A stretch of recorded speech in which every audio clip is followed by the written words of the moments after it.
संत रविदास जी का जन्म चमार समुदाय में काशी नगर में हुआ। ये परमेश्वर कबीर जी के समकालीन हुए थे। परम भक्त रविदास जी अपना चर्मकार का कार्य किया करते थे, भक्ति भी करते थे। परमेश्वर कबीर जी ने काशी के प्रसिद्ध आचार्य स्वामी रामानंद जी को यथार्थ भक्ति मार्ग समझाया था, अपना सतलोक स्थान दिखाकर वापस छोड़ा था। उससे पहले स्वामी रामानंद जी केवल ब्राह्मण जाति के व्यक्तियों को ही शिष्य बनाते थे। उसके पश्चात स्वामी रामानंद जी ने अन्य जाति वालों को शिष्य बनाना प्रारंभ किया था। संत रविदास जी ने भी आचार्य रामानंद जी से दीक्षा ले रखी थी। भक्ति जो परमेश्वर कबीर जी ने स्वामी रामानंद जी को प्रथम मंत्र बताया था, उसी को दीक्षा में स्वामी जी देते थे। संत रविदास जी उसी प्रथम मंत्र का जाप किया करते थे। एक दिन संत रविदास को एक ब्राह्मण रास्ते में मिला और बोला, भक्त जी, आप गंगा स्नान के लिए चलोगे? मैं जा रहा हूँ। संत रविदास जी ने कहा कि मन चंगा तो कटौती में गंगा, मैं नहीं जा रहा हूँ। पंडित जी बोले कि आप नास्तिक से हो गए लगते हो, आप उस कबीर जी के साथ क्या रहने लगे हो, धर्म कर्म ही त्याग दिया है। कुछ दान करना हो तो मुझे दे दो, मैं गंगा मैया को दे आऊंगा। रविदास जी ने जेब से एक कौड़ी निकालकर ब्राह्मण जी को दी तथा कहा कि हे विप्र, गंगा जी से मेरी यह कौड़ी देना। एक बात सुन ले, यदि गंगा जी हाथ में कौड़ी ले तो देना, अन्यथा वापस ले आना। ये कहना कि हे गंगा, ये कौड़ी काशी शहर से भक्त रविदास ने भेजी है, इसे ग्रहण करें। पंडित जी ने गंगा दरिया पर खड़ा होकर ये शब्द कहे तो गंगा ने किनारे के पास हाथ निकालकर कौड़ी ली और दूसरे हाथ से पंडित जी को एक स्वर्ण गोल्ड का कंगन दिया जो अति सुंदर व बहुमूल्य था। गंगा ने कहा कि ये कंगन परम भक्त रविदास जी को देना, कहना कि आपने मुझ गंगा को कृतार्थ कर दिया अपने हाथ से प्रसाद देकर। मैं संत को क्या भेद दे सकती हूँ, ये तुच्छ भेद स्वीकार करना। पंडित जी उस कंगन को लेकर चल पड़ा। पंडित जी के मन में लालच हुआ कि यह कंगन राजा को दूंगा, राजा इसके बदले में मुझे बहुत धन देगा। वह कंगन पंडित जी ने राजा को दिया जो अद्भुत कंगन था। पंडित जी को बहुत सा धन देकर विदा किया और उसका नाम पता नोट किया। राजा ने वह कंगन रानी को दिया। रानी ने कंगन देखा तो अच्छा लगा, ऐसा कंगन कभी देखा ही नहीं था। रानी ने कहा कि एक कंगन ऐसा ही और चाहिए, जोड़ा होना चाहिए। राजा ने उसी पंडित को बुलाया और कहा कि जैसा कंगन पहले लाया था वैसा ही एक और ला कर दे, जो धन कहेगा वही दूंगा, यदि नहीं लाया तो सपरिवार मौत के घाट उतारा जाएगा। उस धोखेबाज 420 के सामने पहाड़ जैसी समस्या खड़ी हो गई।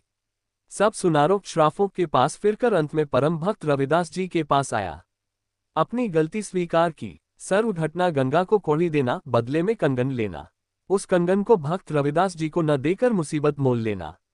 पंडित जी ने गिड़गिड़ाकर रविदास जी से अपने परिवार के जीवन की भिक्षा मांगी। रविदास जी ने कहा कि पंडित जी, आप क्षमा के योग्य नहीं हैं, परंतु परिवार पर आपत्ति आई है, इसलिए आपकी सहायता करता हूँ।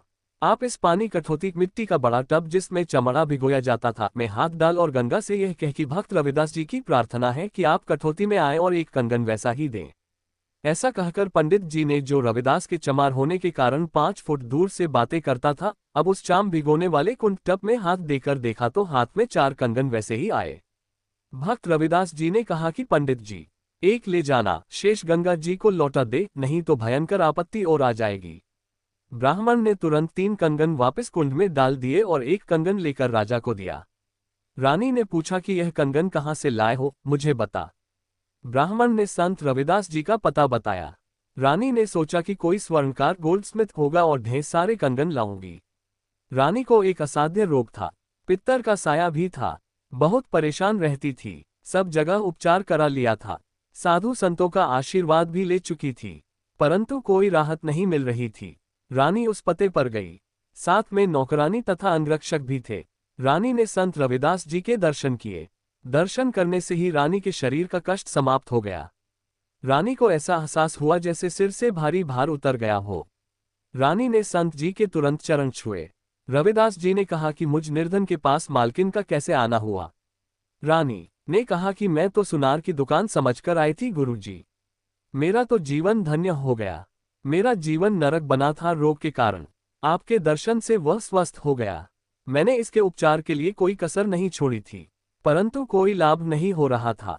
संत रविदास जी ने कहा कि बहन जी, आपके पास भौतिक धन तो पर्याप्त है, यह आपके पूर्व जन्म के पुण्यों का फल है। भविष्य में भी सुख प्राप्ति के लिए आपको वर्तमान में पुण्य करने पड़ेंगे। आध्यात्म धन संग्रह करो। रानी ने कहा कि संत जी, मैं बहुत दान धर्म करती हूँ। महीने में पूर्णमासी को भंडारा करती हूँ। आसपास के ब्राह्मणों तथा संतों को भोजन कराती हूँ। संत रविदास जी ने कहा, बिन गुरु भजन दान बिरथ है, जूं लूटा चोर, न मुक्ति न लाभ संसारी, कह समझाउन तो।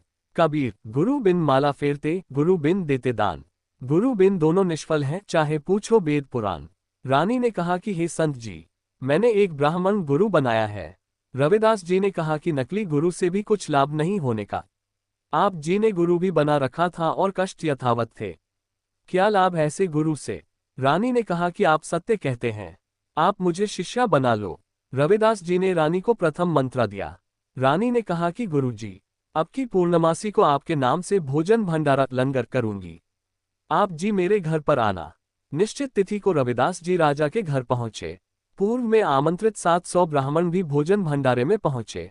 भंडारा शुरू हुआ। रानी ने अपने गुरु रविदास जी को अच्छे आसन पर बैठा रखा था। उसके साथ 700 ब्राह्मणों को भोजन के लिए पंक्ति में बैठने के लिए निवेदन किया। ब्राह्मण कई पंक्तियों में बैठे थे।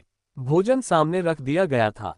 उसी समय ब्राह्मणों ने देखा कि रविदास जी अछूत जाति वाले साथ में बैठे हैं। सब अपने अपने स्थान पर खड़े हो गए और कहने लगे कि हम भोजन नहीं करेंगे। यह अछूत रविदास जो बैठा है, इसे दूर करो। रानी ने कहा कि यह मेरे गुरुजी हैं, ये दूर नहीं होंगे। संत रविदास जी ने रानी से कहा कि बेटी, आप मेरी बात मानो, मैं दूर बैठता हूँ। रविदास जी उठकर ब्राह्मणों ने जहां जूती निकाल रखी थी, उनके पीछे बैठ गए। पंडित जन भोजन करने बैठ गए। उसी समय रविदास जी के 700 रूप बने और प्रत्येक ब्राह्मण के साथ थाली में खाना खाते दिखाई दिए। एक ब्राह्मण दूसरे को कहता है कि आपके साथ एक शूद्र रविदास भोजन कर रहा है, छोड़ दे इस भोजन को। सामने वाला कहता है कि आपके साथ भी भोजन खा रहा है। इस प्रकार प्रत्येक के साथ रविदास जी भोजन खाते दिखाई दिए। रविदास जी दूर बैठे कहने लगे कि हे ब्राह्मणगण, मुझे क्यों बदनाम करते हो? देखो, मैं तो यहाँ बैठा हूँ। इस लीला को राजा, रानी, मंत्राय सब उपस्थित गणमान्य व्यक्ति भी देख रहे थे। तब रविदास जी ने कहा कि ब्राह्मण कर्म से होता है, जाति से नहीं। अपने शरीर के अंदर खाल के भीतर स्वर्ण गोल्ड का जनेऊ दिखाया। कहा कि मैं वास्तव में ब्राह्मण हूँ, मैं जन्म से ब्राह्मण हूँ। कुछ देर सत्संग सुनाया। उस समय 700 ब्राह्मणों ने अपने नकली जनेऊ कच्चे धागे की डोर जो गले में तथा कौख के नीचे से दूसरे कंधे पर बांधी होती है, तोड़कर संत रविदास जी के शिष्य हुए। सत्य साधना करके अपना कल्याण कराया। 700 ब्राह्मणों के जनेऊओं के सूत का 1.25 की ग्राम भार तोला गया था।